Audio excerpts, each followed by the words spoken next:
Muy buenas noches, estamos transmitiendo aquí en vivo desde las instalaciones del Colegio Nacional de Cirujanos Dentistas en este martes de café, el día 15 de enero del 2019, nuestra segunda emisión de este año, y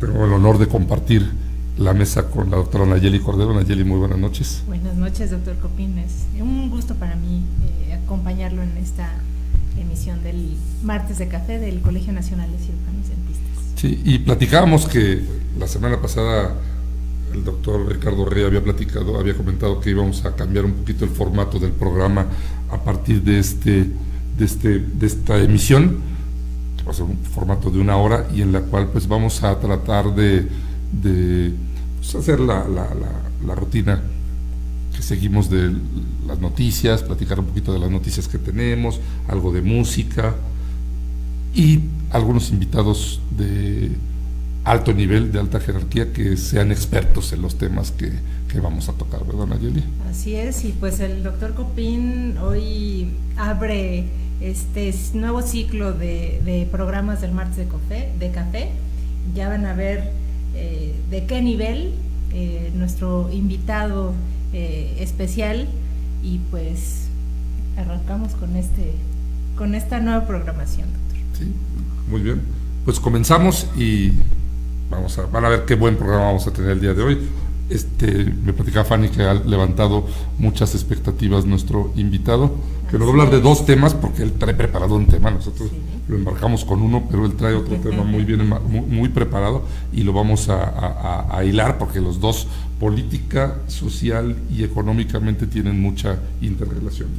Así es, y además muy actual, de mucha efervescencia, y que seguramente nos va a abrir un poco más este panorama pues de conocimiento, de cultura general, que como parte de los objetivos aquí en el Colegio Nacional de Cirujanos Dentistas no es solamente hablar de nuestra área en especial, sino de todo lo que sucede pues en nuestro entorno, no solo a nivel nacional, sino a nivel pues global. Así que estamos certeros de que será de su agrado, y para eso estamos trabajando, actualizándonos y evolucionando. Muy bien, pues estamos listos para empezar en este martes de café, este día 15 de enero. Es día de Nuestra Señora de Santa Luz, ¿no? Porque es día de pago. Sí. Hoy es día de pago de nómina, ¿no? Comenzamos.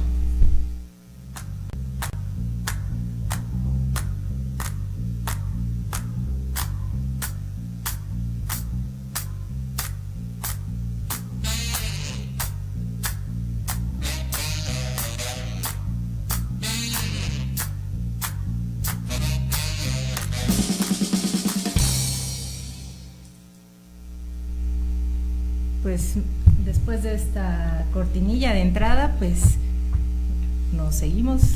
Pues vamos a empezar con algunos pequeños resúmenes de las noticias, de los encabezados del día de hoy.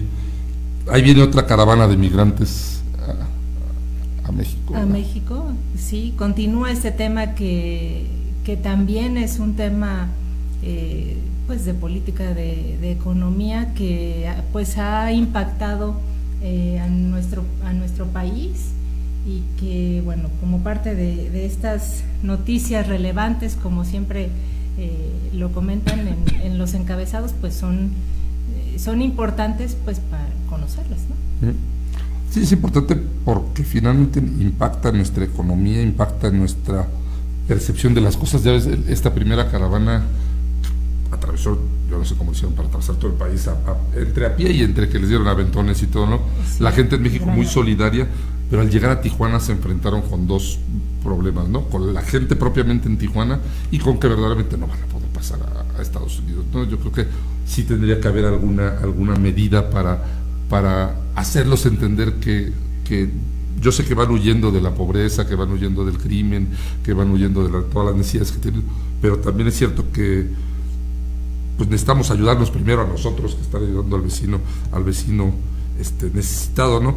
Yo creo que ahorita que estemos platicando con nuestro invitado, porque él es un historiador muy connotado, yo creo que nos puede ayudar y aportar mucho en estos conceptos, ¿sí?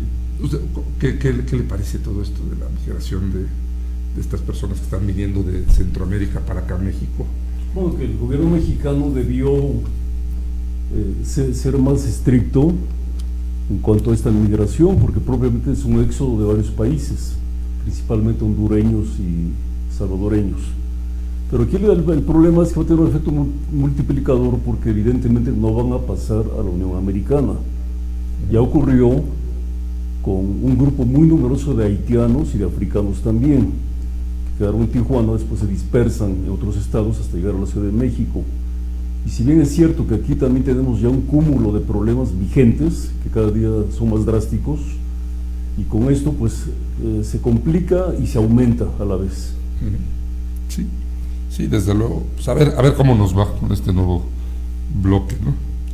Bueno, si me lo permite, doctor Copín, ustedes acaban de escuchar pues a nuestro invitado especial en nuestro martes de café. Si me lo permite leer. Por favor, yo me adelanté porque estoy emocionado, entonces sí, me adelanté. Pero bueno, seguramente lo están viendo, ya habrán visto aquellos que nos siguen a través de la página del Colegio Nacional, de las redes sociales. ¿Quién es nuestro invitado? Pues lo tenemos aquí en vivo, es una transmisión en vivo y en directo, al doctor Jesús Salmerón Acevedo. Bienvenido, doctor. Muchas gracias. Pues brevemente les comento que el doctor Salmerón es licenciado en Ciencias Políticas y Administración Pública. Además es doctor por la Academia Nacional de Historia y Geografía, editor y articulista en Impacto, Quehacer Político, The Billionaire, Variopinto, Carpeta Púrpura, además de que fue durante 12 años, durante 12 años coordinador de ediciones especiales en el periódico Excelsior. Así es. También dentro de sus actividades ha sido comentarista y analista en ABC Radio, en Radio 13, Radio Fórmula y Radio Chapultepec. Ha sido servidor público en diversas instituciones como el DIF Nacional, Azúcar SADCB, ha sido asesor de Pemex durante el periodo de 1990-2003, consultor de la Presidencia de Nicaragua y Presidencia de Guatemala, y ha participado como directivo del Club de Periodistas de México. El doctor Salmerón Acevedo también es consultor político y miembro de la Academia Nacional de Historia y Geografía por la Universidad Nacional Autónoma de México.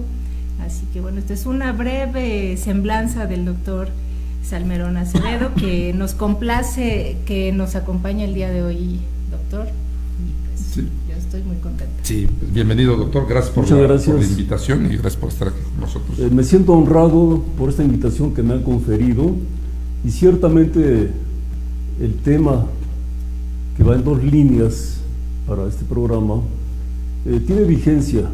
¿Por qué? Porque es una problemática que se viene gestando desde hace ya muchas décadas. Esto no es reciente.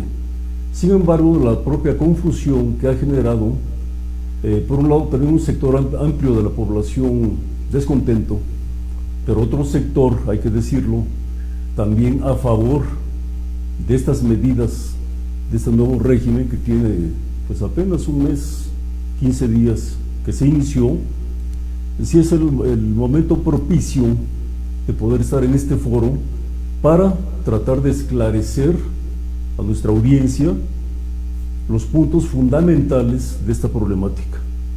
Y con muchísimo gusto, en cuanto a las preguntas, en cuanto a los temas, en cuanto a las inquietudes que usted, doctora Nayeli Correa, doctor Antonio Copín Tobar, precisamente es mi compromiso, que lo hago de manera muy pertinente y muy gustoso de asistir a este Colegio Nacional de Cirujanos Dentistas, Asociación Civil.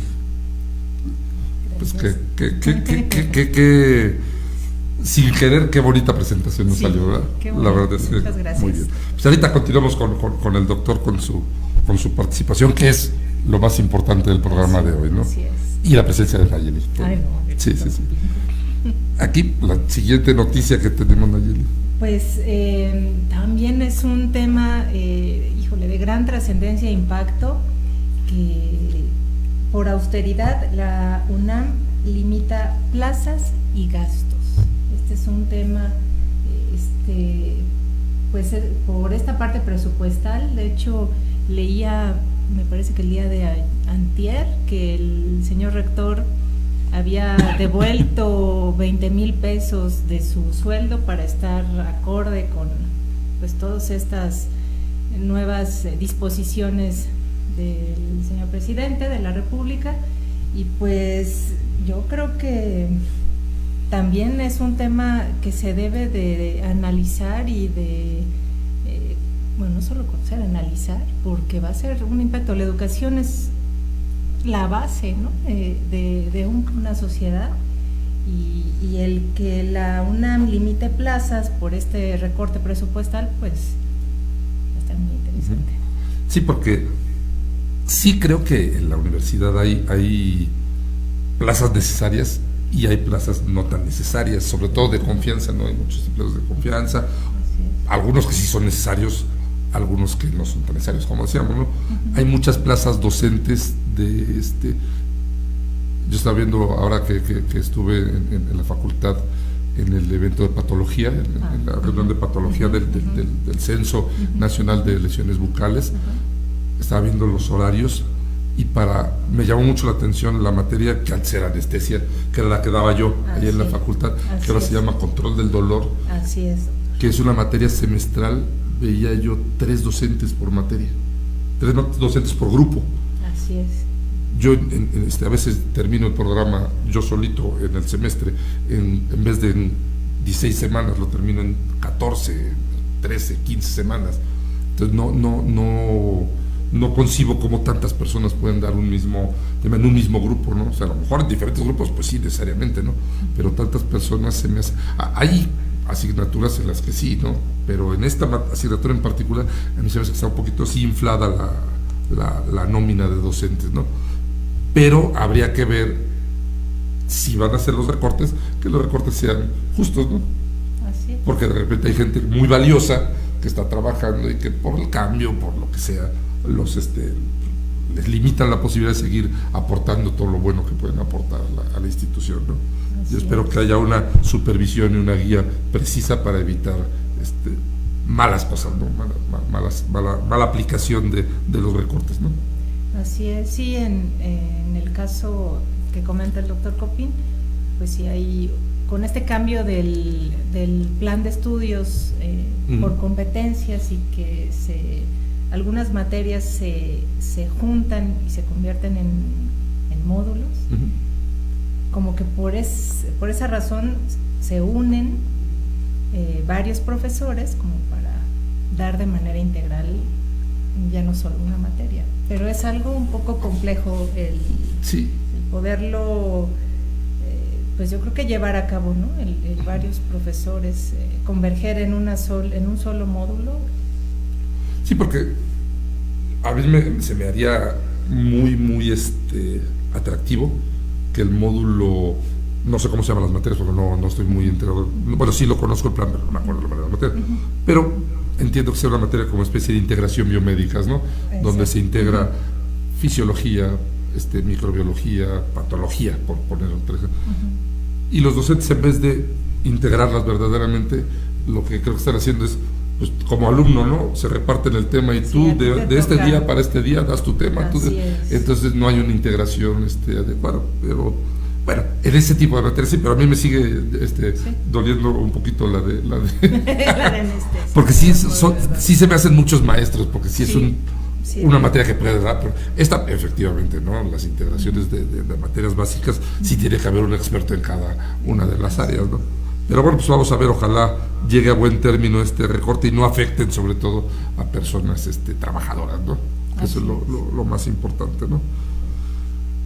Hoy se va a crear la comisión especial sobre el caso Ayotzinapa.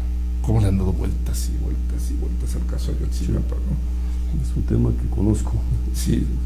¿Qué nos podría platicar del tema de Ayotzinapa ustedes? Bueno, en primer lugar, desmentir toda esa profusa información que se ha generado en diversos medios y también por parte del gobierno alusivo al régimen del presidente Peña Nieto. ¿Por qué? Porque en muchos medios se ha publicado que la escuela se fundó durante el régimen del presidente Cárdenas, lo cual no es cierto. Esta escuela fue fundada por decreto del presidente Plutarco Elías Calles del día 2 de marzo de 1926 y se llamó originalmente Conrado Abundis. Y el primer director general que tuvo esta escuela fue el padre del actor Héctor Bonilla, que fue un médico él precisamente, el doctor Rodolfo Bonilla, y su esposa, que fue maestra ahí, Leonor Reventún. Aquí en este decreto que aludí, se crearon 4 escuelas normales rurales. Una fue la de Ayotzinapa, otra fue la de Molango, Hidalgo, otro la de San Antonio Lacal, en Oaxaca, y la de Tacámbaro, Michoacán. Pero quiero explicar brevemente en qué consiste Ayotzinapa, porque de ahí parte la confusión. Ayotzinapa es un valle amplio donde se siembra la verdura que provee a la ciudad de Tizla, porque la escuela pertenece a ese municipio, en la parte central del estado de Guerrero. Y a Chilpancingo hay una distancia de 14 kilómetros a la capital, que es sumamente cerca. Ahora, lo que es la escuela como tal es un antiguo casco de hacienda que lo han remodelado, lo han modernizado con algunas aulas, y este valle de Ayotzinapa termina en una laguna, al cual el poeta tizleco Ignacio Manuel Altamirano le llamó el espejo de los dioses.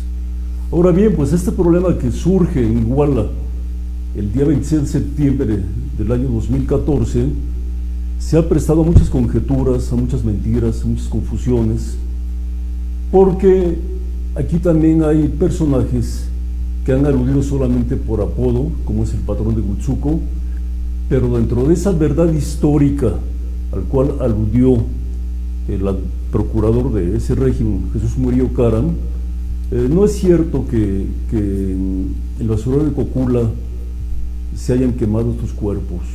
En primer lugar, por la capacidad de la superficie, y en segundo lugar también porque los vestigios no corresponden a eso. Incluso los restos que se enviaron a Innsbruck, Austria, de parte de uno de los jóvenes, pues también hay muchas dudas referente a eso. Es decir, aquel régimen, me refiero obviamente al anterior, le apostó al olvido. Lamentablemente, el tiempo ha transcurrido, ya estamos cerca de los 5 años, y esto no tiene un esclarecimiento real, ni jurídicamente, ni culturalmente, ni hablando de, digamos, del tema central, que es una escuela normal rural como tal. Es decir, aquí lo que se ha venido informando, publicando, es más bien la vinculación de grupos criminales del estado de Guerrero y del estado de Morelos referente a esto. Es decir, yo podría seguir hablando mucho de este tema, pero sí debemos de respetar también aquí el guión que tenemos para el programa, con mucho gusto. Habrá ocasión, con mucho gusto. Claro, sí, y retomando lo que dice, yo sí no sé cómo el presidente Peña Nieto, en qué momento le echaron la culpa, porque él realmente no tuvo mayor participación, no fue una situación como dice. No, fue un problema municipal. Un problema municipal, sí. Sí. Y de repente ya Peña Nieto asesino, ¿no? Le achacaban todo, bueno, también es que sí. parecía ¿cómo se llama? Punching bag, el pobre. No, lo que ocurre aquí es que también la vinculación fue porque hubo participación del ejército, concretamente del 27 Batallón de Infantería, que tiene su cuartel en Iguala, pero también de la Policía Municipal de la propia ciudad y de la Policía Municipal de Cocula. Y solamente para cerrar este ciclo, quiero comentar que cuando se funda el estado de Guerrero, Iguala de la Independencia, que es su nombre correcto, fue la primera capital del estado de Guerrero. Cuando se funda por decreto del presidente José Joaquín de Herrera, el día 27 de septiembre de 1849. Después fue Tizla y actualmente Chilpancingo. Son las 3 capitales que ha tenido el estado de Guerrero. Excelente. Pues vamos a nuestra primera canción, doctor Pupín. Nuestra primera canción, Girls Like You, de Maroon 5, del álbum, ahorita lo lento, ya lo veo de cerquita, del álbum Red Pill Blues, casa disquera Interscope Records, autor Adam Levine, Henry Walter, Valkalis Almanza, Brittany Talia Hazard, Jason Evigan, Gian Stone, y el productor es Circuit Evigan. Regresamos después de este corte musical, ahora sí con nuestra entrevista ya propiamente y formalmente. Regresamos a Martes de Café. Pues regresamos a Martes de Café, que el otro día estaba viendo este video en un restaurante y decía yo, es la Mujer Maravilla, una de las niñas que salía. Y sí sale, ¿verdad? Sale ahí en una... Creo, se va a convertir como Angélica María en la novia de México, ¿va? O en la novia del mundo. Ese video tiene a las 50 mujeres más influencers del momento. Por eso sí, yo creo que es la única que conozco, ¿no? Soy medio baturro para la música y para los actores actuales, ¿no? Y además Maroon 5 ya lo confirmaron que va a estar en el medio tiempo del Super Bowl, entonces. Sí. Nos van a jugar los Patriotas en el Super Bowl. Sí. Después tendremos la Copín del Rey. Un ratito, un poquito, sí, porque además aprovechando, dentro de todo el bagaje de conocimiento de nuestro invitado, el doctor Salmerón, está un amplio conocimiento, tanto práctico como teórico del fútbol, ¿no? Pero bueno, pues continuamos, ¿no? Sí. Pues como parte también de estos encabezados, los titulares del día, como le dicen, comenta el presidente López Obrador que este irregular abasto de combustible será transitorio. Y pues bueno, tenemos al experto, el doctor Salmerón, que nos va a compartir esta información. ¿Qué opina, doctor Salmerón, de todo Bueno, esto? el gran problema es que no hay un pronunciamiento de la parte gubernamental, ni del director general de Pemex, ni de la Secretaría de Energía, ni del propio presidente acerca de una fecha. Solamente es ese vago comentario de que lo más pronto posible, pero eso tampoco es un indicador que nos permita tener pues un parámetro. Pero yo me iría más a fondo todavía en esto, porque sí me gustaría comentar en este espacio que amablemente me brindan qué es Pemex en primer lugar, porque bueno, pues todos hablamos de Pemex, sabemos que es Petróleos Mexicanos, sabemos un buen sector de la población que se creó en el régimen de Lázaro Cárdenas. Más que aquí quiero precisar en este espacio que hubo dos decretos. Primero, el del día 18 de marzo de 1938, que es el acto de la expropiación de las 18 empresas extranjeras que operaban en México, principalmente inglesas, holandesas y pocas estadounidenses. Después, ya para la creación de Pemex como tal, hay otro decreto del 7 de junio de 1938, en donde se configura que esta institución será organismo público descentralizado, es decir, una empresa paraestatal, que tiene que reunir 3 requisitos fundamentales. Primero, ser creada por causa de utilidad pública. Segundo, tener patrimonio propio. Y tercero, tener personalidad jurídica propia. ¿Y por qué quise hacer esta aclaración? Porque en la reforma energética del sexenio pasado, esta figura desapareció. Mucha gente ni está enterada. Es decir, ahora hay un documento en donde se le llama empresa productiva del Estado, porque además es un contrasentido, porque se va a crear una empresa, pues evidentemente que tiene que ser productiva, o sea, no se puede crear una empresa improductiva, ¿no? Es un contrasentido. Ahora, en la estructura también que rige, de acuerdo a la ley orgánica del día 16 de julio de 1992, que precisamente esa ley fue originada por una explosión de una tragedia de gran magnitud en Guadalajara, el día 22 de abril de aquel año que mencioné, en 1992, fue cuando el presidente de la República envió al Congreso que su partido, el PRI de aquella época, tenía mayoría, y se aprobó esta ley con una estructura que consiste en lo siguiente: una dirección corporativa de administración, se conoce comúnmente aquí en Marina Nacional, donde está la torre y otros edificios también, el corporativo, más 4 organismos subsidiarios, que en un orden presupuestal son Pemex Exploración y Producción, Pemex Refinación, que es precisamente el punto clave del problema que estamos tratando, porque ahí es donde se refina, ahí es donde pertenecen las refinerías de Pemex, y también donde se venden las franquicias para gasolineras también. Las otras dos son Pemex Petroquímica y Pemex Gas y Petroquímica. Partiendo de esto, habría que precisar por qué el presidente actual no retoma el espíritu jurídico original de Pemex. Es decir, por qué se tiene que seguir con este esquema que ya se está viendo con una total evidencia, valga la redundancia, que no es operativo. ¿Por qué? Porque la demanda nacional es de 800 millones de gasolina diariamente. Pemex solamente produce 200 de esa cantidad y 600 millones son de importación. Pero hay otro elemento adicional, entre muchos, que el día 1 de diciembre Pemex tenía en operación 6 refinerías, que pues son en este orden regional y de antigüedad: Minatitlán, Ciudad de Madero, Cadereyta, Tula, Salina Cruz y la de Salamanca, Guanajuato. Pero la señora Rocío Nale, la actual secretaria de Energía, ordenó el cierre de 2. Se cerró Minatitlán, se cerró la que está también en Tamaulipas, la Ciudad de Madero, que corresponde a la sección 1 del Sindicato de Trabajadores Petroleros. Esto es sumamente grave. ¿Por qué? Está debidamente calculado a través de décadas que hay 2 etapas anuales en que el consumo aumenta mucho, que es la Semana Santa y es también del día de la Navidad al Año Nuevo. Entonces, esto no es estrategia lo que hicieron. Es decir, en una época de mayor desabasto, cuando las reservas de Pemex son solamente para 3 días, pues es realmente una contradicción terrible que estamos pagando económica y socialmente los mexicanos.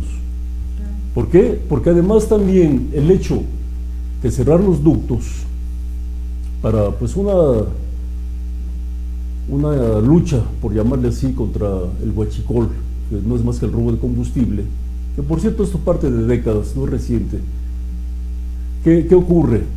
Que dentro de esta problemática hay docenas de buquetanques que están varados en puertos. Solamente por dar un dato con mayor precisión, puntualidad, en el puerto de Tuxpan, al norte de Veracruz, hay 29 buquetanques extranjeros.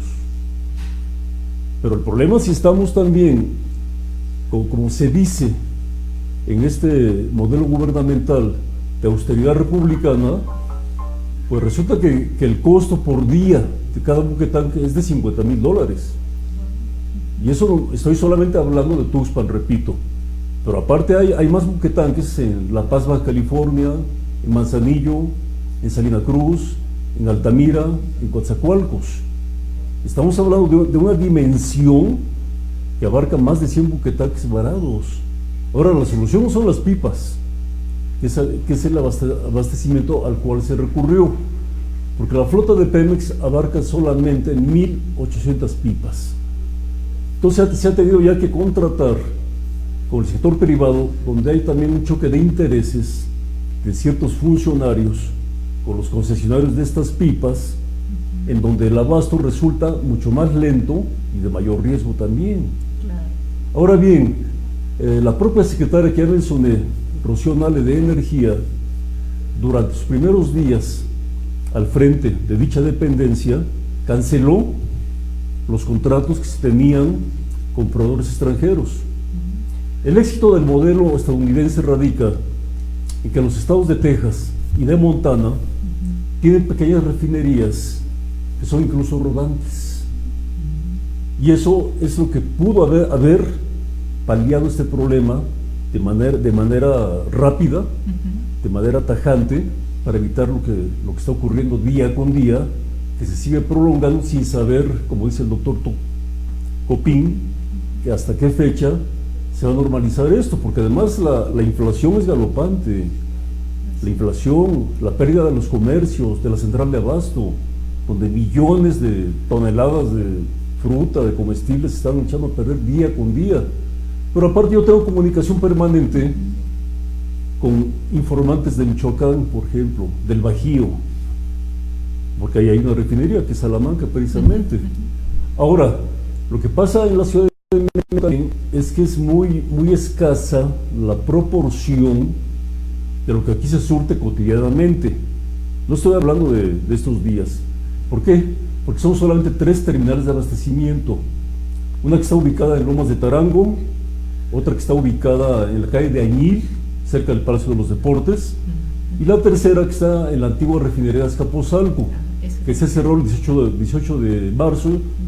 Me tocó estar presente en ese evento de 1992, porque ciertamente ya era un peligro también una refinería dentro del entorno geográfico de la Ciudad de México.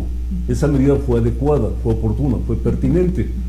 Pero eso que está pasando ya está llevando también a circunstancias de mayor dimensión en contra de la economía familiar. Pues de taxistas, de transportistas, del propio pues, ciudadano, ¿no? que tiene que recurrir a otro tipo de transporte.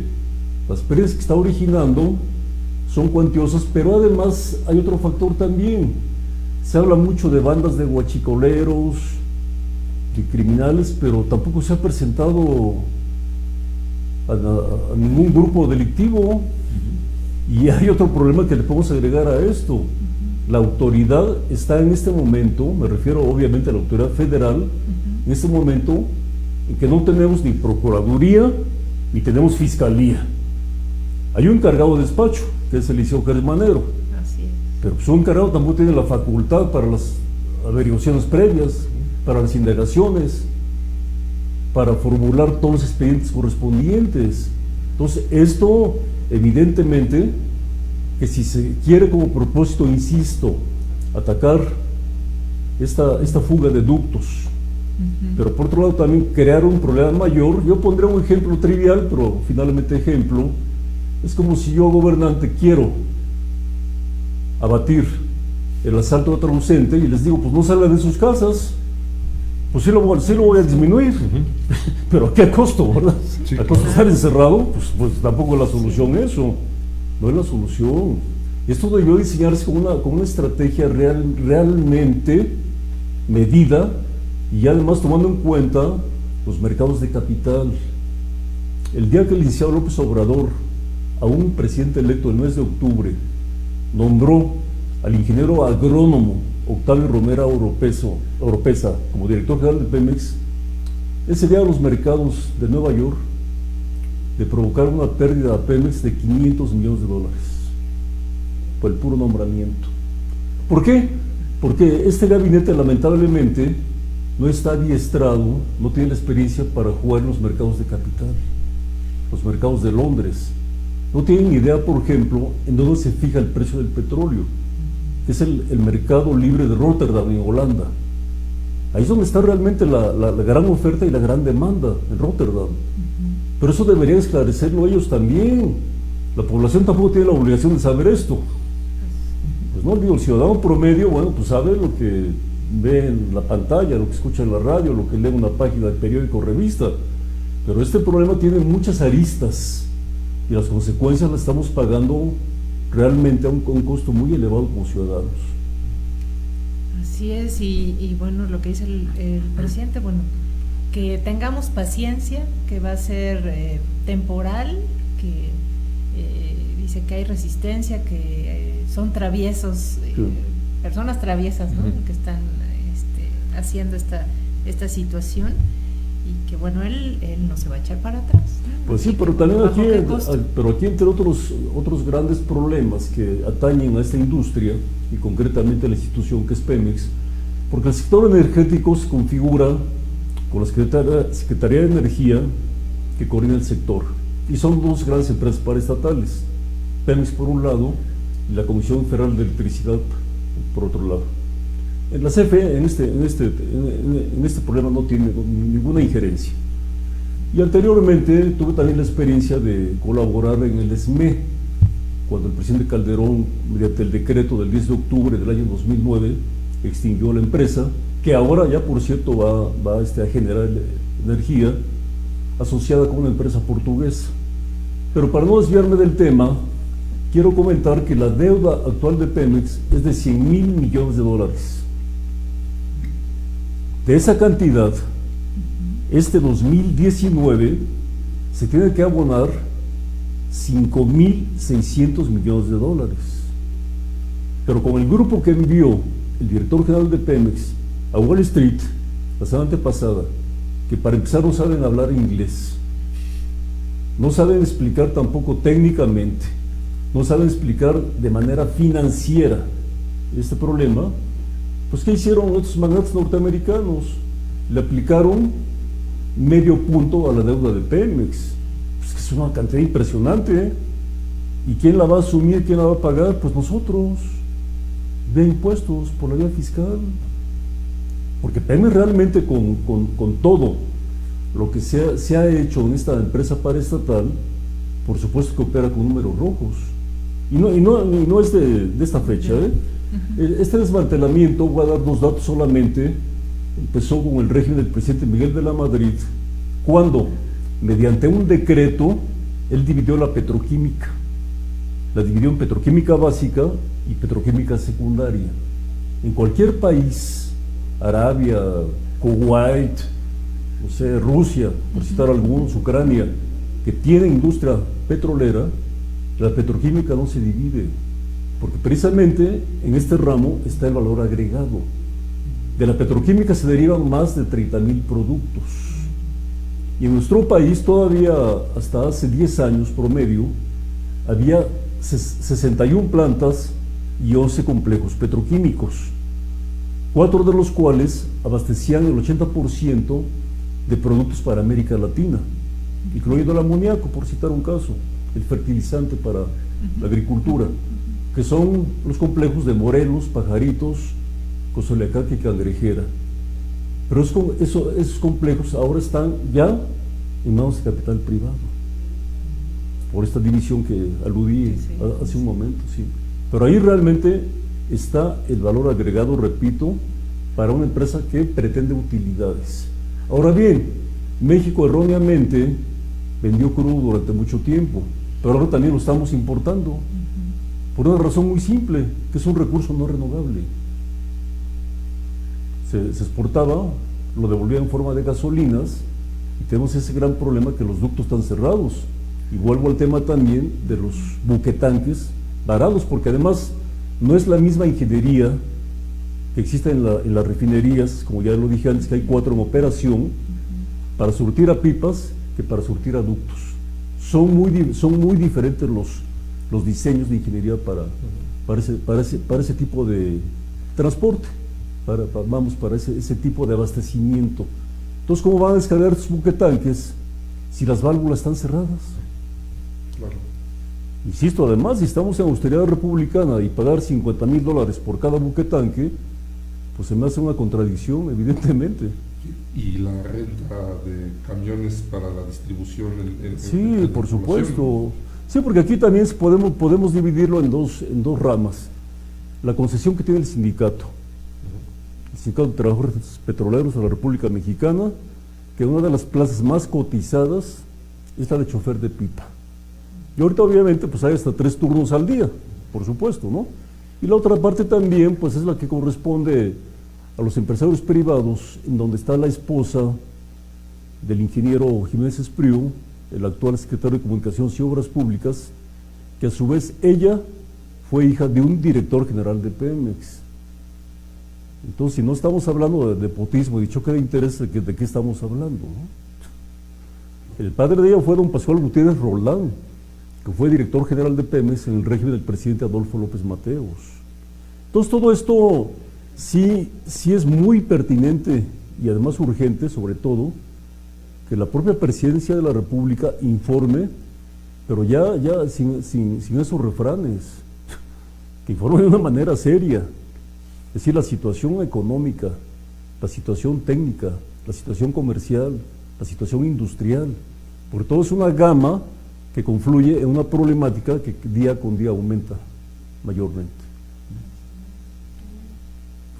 Está complicado, ¿verdad? Porque mencionaban las autoridades que mucho del problema es que, y le echan la culpa al desabasto de la gasolina, sí, a que los concesionarios de las gasolineras compraban o recibían la gasolina Sí. de Pemex directamente, que el huachicol es un porcentaje muy bajo de Sí. lo que tienen, ¿no? Que más bien le asumen al huachicol de cuello blanco. Claro, sí. Sí, pero pues no hemos visto claridad en eso, ¿no? O sea, está Sí. bien, se las compro, se las compro. Sí, pero, lo voy a explicar con mucho gusto. sí, ¿no? sí, ¿dónde están los guachicoleros de cuello blanco? Y a mí me pueden ponchar la llanta un día, 2, pero 5 días seguidos, ya mejor, ya estoy ahí las 24 horas checando, Por a ver supuesto. que me la Sí. pinchen, ¿no? Pasa lo siguiente. Hace rato mencioné a Pemex Refinación, que es la empresa subsidiaria del corporativo de Petróleos Mexicanos, que tiene a su cargo la venta de franquicias. Todavía hace un periodo de 8 años, una franquicia para una gasolinera se cotizaba en 8 millones de pesos. Pero ¿qué pasa? Resulta que actualmente ya no solamente hay marcas para gasolineras. Un ejemplo que puedo citar aquí ante la mesa es Hidrocina, que es del señor William Caron. Pues esta empresa ya tiene también su propia marca de gasolina. La cadena Oxxo, que pertenece a FEMSA de Monterrey, ya tiene su propia marca también. Pero ahí tampoco podemos precisar, porque no hay datos fehacientes acerca de esto, cuánto es lo que le surte realmente Pemex y cuánto es lo que ingresa a sus tanques por conducto del huachicol. Ahí es donde entra presente esta confusión. Y me quiero remontar también a los 5 meses que hubo entre el 1 de julio y el 1 de diciembre. Evidentemente todos sabemos que se forman equipos de transición. Bueno, pues la transición es la entrega-recepción. Pero en el caso de Pemex no se trata nomás de un inventario de escritorios, de computadoras, de mesas, de sillas. A ver, tu equipo que va saliendo, quiero los datos precisos de los inventarios de refinerías, de complejos petroquímicos, de terminales de abastecimiento, de plantas petroquímicas, de terminales marítimas. No se hizo. No se hizo, ahí está la consecuencia.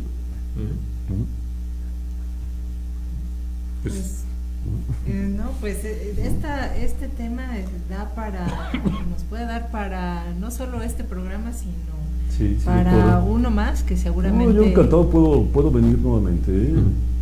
Y bueno, No sé seguiremos cómo- con la entrevista, el segundo corte. Vamos a nuestro musical. segundo corte musical con la canción No hay nadie más de Sebastián Yarta del álbum Mantra, casa disquera Universal Music, productores Andrés Saavedra, Icon Music, autor Sebastián Yarta. Regresamos a este muy interesante martes de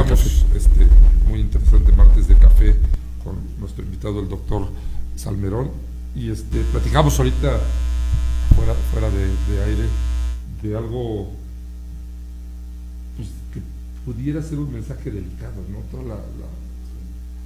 Yo comentaba que la vigilancia militar, la vigilancia policíaca en los ductos no está siendo eficiente, o qué es lo que está pasando, o dónde está esa vigilancia, o qué está pasando Pues solamente el día jueves se dio la orden para 4,000 soldados.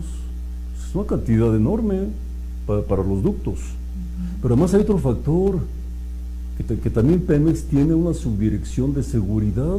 ¿Dónde está esa subdirección? Antes era gerencia, le aumentaron de nivel a subdirección. Es decir, dicho en otras palabras, tiene su policía propia también, su vigilancia propia. ¿Dónde está? pues, ¿Mm? sí. Ahora, hay otro factor también que me tocó vivirlo. Cuando ocurrieron las 2 explosiones, muy trágicas ambas, primero la de San Juanico, en 1984, el 19 de noviembre, después la que citamos de Guadalajara, en 1992, lo que ocurrió ahí fue también la negligencia de los concesionarios, porque eso no fue solamente un aspecto interno de la empresa. Entonces se creó acertadamente una dirección que se llamó Auditoría de Seguridad Industrial y Protección Ambiental. Qué bueno que se creó. Yo estuve elaborando ahí, precisamente. ¿Por qué? Porque Pemex, si bien es cierto que propicia en varios estados el desarrollo regional, pero también los daños y los pasivos que genera en ríos, en lagunas, sembradíos, en campos, son enormes. Y hay otra gerencia en Pemex también que se llama Desarrollo Social, que es la que se encarga de indemnizar. Pero aquí, como el dinero es vía alcaldes, no le llega realmente al afectado, al ejidatario, al campesino, el pequeño propietario, no le llega ese recurso. Todo es el contubernio entre la gerencia que acabo de mencionar. Ahora bien, en el año de 1995, que fue el primero del régimen del presidente Ernesto Zedillo, hay un despacho estadounidense que tiene el aval del Consenso de Washington. Este consenso abarca la Casa Blanca, la Reserva Federal, el Fondo Monetario Internacional, el Banco Mundial. Un amigo mío, Daniel Stulin, ha desvelado hacia los lectores a nivel mundial el Club Bilderberg, que es un organismo creado por la familia Rockefeller y los reyes de Holanda en 1954, cuando esta familia pues, era la más poderosa del mundo, petroleros, los Rockefeller. Incluso uno de ellos, Nelson, fue vicepresidente durante 2 periodos en Estados Unidos, fue gobernador y alcalde de Nueva York. Es decir, este Club Bilderberg, que tiene también dentro de sus organismos filiales, a lo que ya dije antes, el Consenso de Washington, son los que dictan las políticas públicas de la agenda mundial. Pero si en Petróleos Mexicanos no existe gente capacitada a nivel funcionario para eso, pues no lo entienden. Pero el comentario que acabo de aludir es por lo siguiente.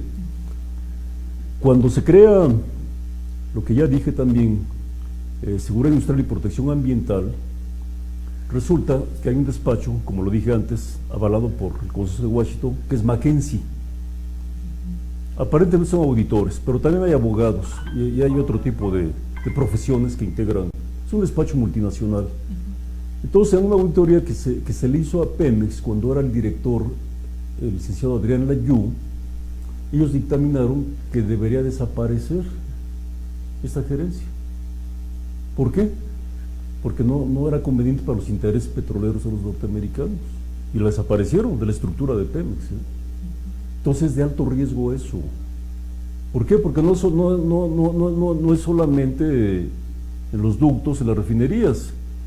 Han de recordar ustedes que el día 30 de enero del año 2013, tenía poco tiempo como presidente Eliseo Peña Nieto, hubo una explosión en el centro administrativo de Pemex. Sí. El dictamen oficial yo nunca lo creí. Es más, me fueron a entrevistar de la revista Proceso a mi casa para abordar ese tema, porque es un gas butano que no se genera en un ambiente urbano.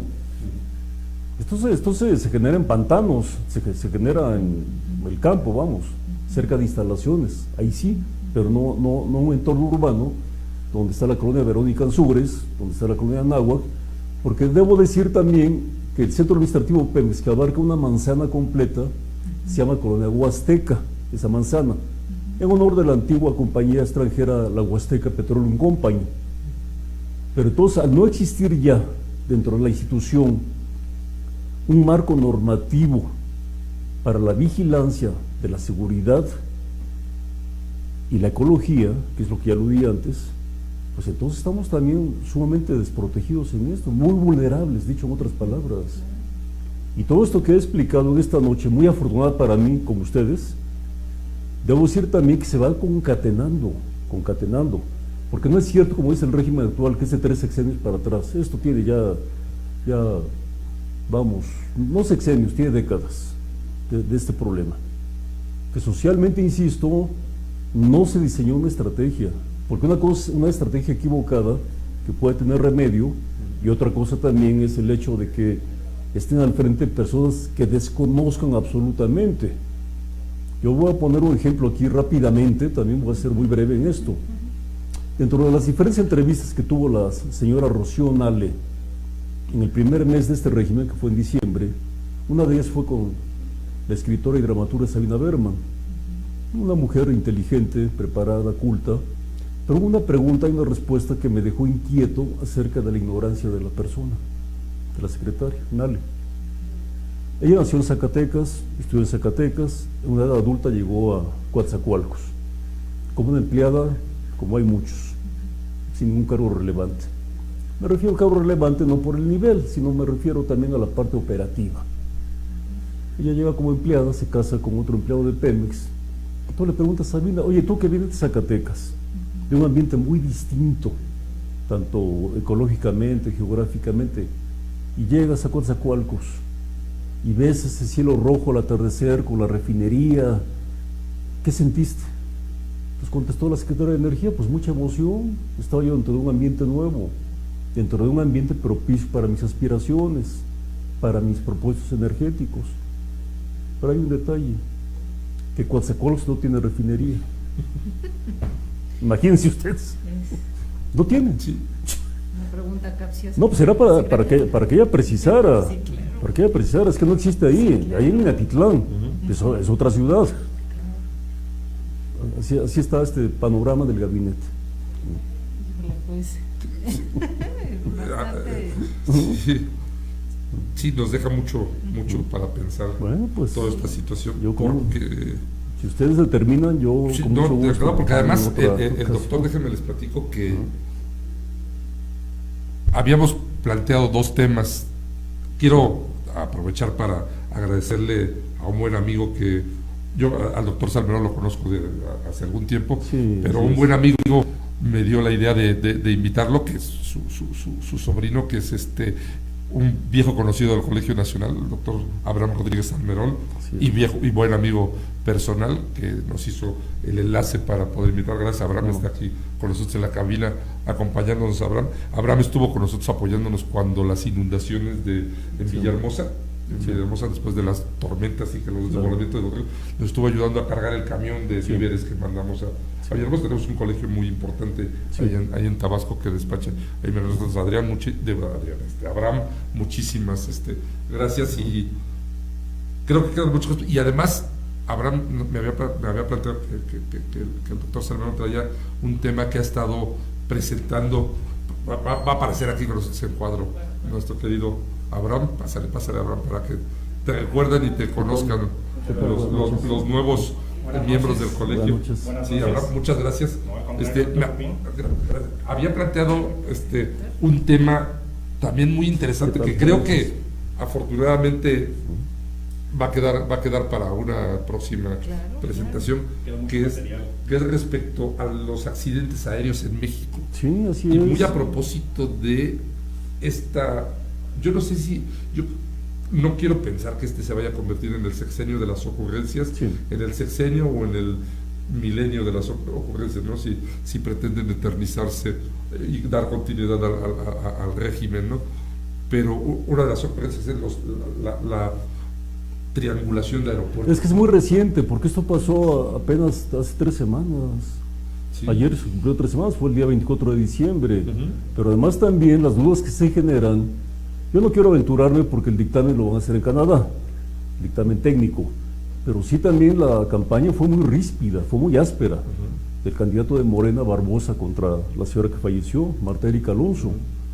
Pero además también ahí entra otro factor que ya explicaré en su momento, de la familia Moreno Valle, porque el abuelo del senador que falleció fue también gobernador de Puebla, y también se generó durante su gestión un problema político similar al que se está viviendo ahorita en Puebla.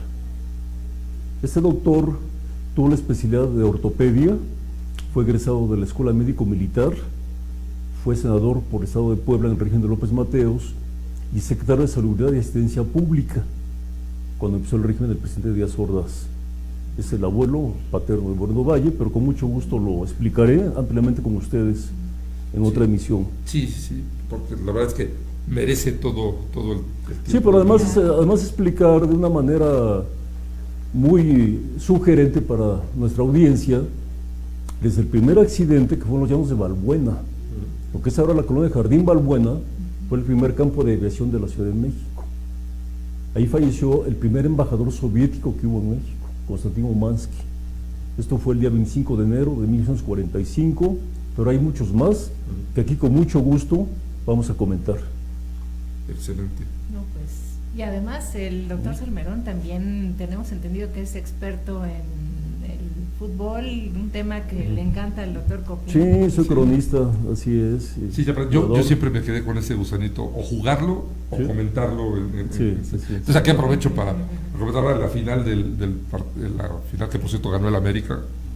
Ah, sí. Por 13ª vez. Sí, al Cruz Azul, 2-0. Sí, hicieron una transmisión nuestros compañeros de cabina, Julio y Napo, y en los medios tiempos me hicieron así como, me sentí importante porque me tocó comentar.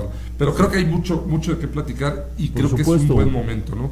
Con mucho gusto. Y queda abierta la invitación para esta Sí. y muchas veces, ¿no? Claro que sí. Sí, y creo que es importante también platicarles a nuestros socios todo lo que viene para febrero. Febrero es un mes muy intenso de trabajo para los cirujanos dentistas porque es el mes en el que festejamos a nuestra santa patrona. Entonces todos los colegios filiales del interior de la República organizan muchos eventos. Entonces, Nayeli, estos y todos los del año vamos a platicar, ¿no? Sí, de manera general, gracias doctor Copín. El 6 y 7 de febrero pues está a la vuelta el Congreso del Colegio de Tijuana, que es el 22º Foro Odontológico en Tijuana, Baja California. 14, 15 y 16 de febrero está el Congreso Internacional del Colegio de Odontólogos de Tabasco. 22 y 23 de febrero también está el Congreso de Actualización Odontológica en Culiacán, Sinaloa. Julio 8 al 12 está el tercer Congreso Virtual, el aula virtual del Colegio Nacional de Cirujanos Dentistas, también en su tercera emisión. 20 y 21 de septiembre, el Congreso de Golfo Centro. 17, 18 y 19 de octubre, el Congreso en Mazatlán de la Federación Estomatológica del Noroeste.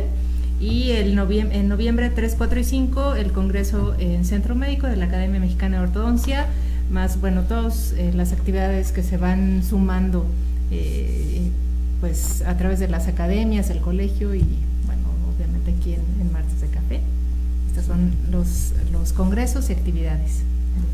Excelente, pues no nos queda más que el poquito tiempo que nos queda, ya no platicaremos mucho de deportes, ya platicaremos la próxima sesión de, como decía, de fútbol, o podemos hacer nos echamos un programa de fútbol. De acuerdo, con mucho gusto. Sí, para también la parte del entretenimiento. Agradecer, Nayeli, gracias por tu presencia. Tu presencia siempre enaltece los Martes de Café por muchas razones, ¿no? Por tu presencia propiamente dicha, por tu elocuencia, por tu calidad y por todo. Yo, la verdad es que me gustaría invitarte para que dieras tus conclusiones de este programa. Pues, en primer lugar, agradecerle al Colegio Nacional de Cirujanos Dentistas pues esta confianza que me brindan de poder colaborar, al doctor Copín, que, bueno, es además de un excelente profesionista, una extraordinaria persona. También le agradezco este espacio, esta hora que ha sido extraordinaria en este Martes de Café, y pues ha sido un privilegio poder compartir esta charla, sí, y donde me quedo con esta conclusión de la importancia de la memoria histórica. Yo Así creo es. que con eso yo podría cerrar sí, este programa, y que conozcamos nuestra historia, sí, como parte de nuestra educación, puede ayudarnos a sacar, claro, adelante esta nación, sí, nuestra economía y pues al mundo. Es cierto. Así que, bueno, yo comparto esta conclusión, hago solamente el agregado de cohesión de las opiniones, que efectivamente para poder tener una interpretación del presente se requiere un hilo conductor, un hilo histórico riguroso, y por eso las fuentes de las cuales se abreva la historia como tal, como ciencia, son los testimonios, los documentos y los vestigios. Fuera de eso, lo demás no es historia. Eso, bueno, pueden ser comentarios, pueden ser diálogos sin sentido, pero fundamentalmente es lo que me compromete, lo que me obliga y lo que disfruto. Les agradezco mucho esta invitación y espero pues vernos en otro, claro que sí, día, en otra fecha. Claro que sí. creo que he tenido en mi vida mucha suerte. Hoy me siento privilegiado como muchas otras veces, pero hoy ha sido un privilegio poder iniciar con este nuevo formato, poder tener la oportunidad de llevar a nuestros socios, llevar a nuestra audiencia algo diferente, ¿no? Como decimos, no toda la vida es dientes, ¿no? No toda la vida es dientes, y mi reconocimiento a su trayectoria, doctor, porque la verdad es que es una trayectoria inmensa y riquísima, y es una delicia escucharlo hablar, y pues desde hoy es un invitado, o será un invitado concurrente y recurrente del Colegio Nacional, porque la verdad es que vale mucho la pena escuchar y tiene mucho que aportarnos, y eso que mencionaba ahorita, el conocimiento de nuestra historia para poder tener un futuro prometedor, el informarnos como debe de ser de las cosas, no por la calentura del enojo, juzgar y tomar decisiones, ¿no? Creo que porque el apasionamiento también cae en una carencia de razonamiento. Sí. Y pues para concluir, Nayeli. Pues bueno, a nombre del Colegio Nacional de Cirujanos Dentistas, Fundación Dr. Manuel Rey García, voy a leer lo que dice el documento. Se le otorga el reconocimiento al doctor Jesús Salmerón Acevedo por su participación en Martes de Café de CNCD Radio con el tema de expropiación petrolera y los temas relacionados, por la odontología mexicana, Ciudad de México, a 15 de enero de 2019, y lo firma nuestro presidente, el doctor Carlos Carmona Cetina. Es un placer, doctor. Me siento muy agradecido con este testimonio, se los agradezco. Al contrario. Y reitero mi disposición para poder asistir y compartir en lo que esté a mi alcance, doctora. Un placer. Gracias a ustedes. Pues, muchas gracias a todos por habernos acompañado en este martes de café. Reciban, por favor, doctor, reciban un muy cordial saludo de parte de nuestro presidente, el doctor Carlos Carmona Cetina, que aquí anda. Según él hace como una hora ya se iba, pero sigue aquí trabajando porque es como una hormiguita el doctor, y del doctor Ricardo Rey Bosch, el titular de este programa de Martes de Café. Gracias a nuestros compañeros de cabina, Julio, Napo, gracias a Abraham por el apoyo, gracias Nayeli, y nos escuchamos y platicamos el próximo Martes de Café, que pues ya les pusimos la vara alta a las siguientes emisiones, ¿no? Justo eso le decía a Julio, el doctor Copín se brincó la barda con este programa. Todos nos la brincamos, y sobre todo el doctor Salmerón. La verdad es que es un privilegio contar con su amistad y con su presencia aquí del Colegio Nacional. Siempre he estado dispuesto a compartir el conocimiento, porque todos aprendemos de todos. Exactamente. Sí. Pues muchas gracias a todos y nos vemos el próximo martes con otro invitado especial. Sí. Gracias Nayeli, gracias amigos, Abraham, doctor, muchas gracias. Sí.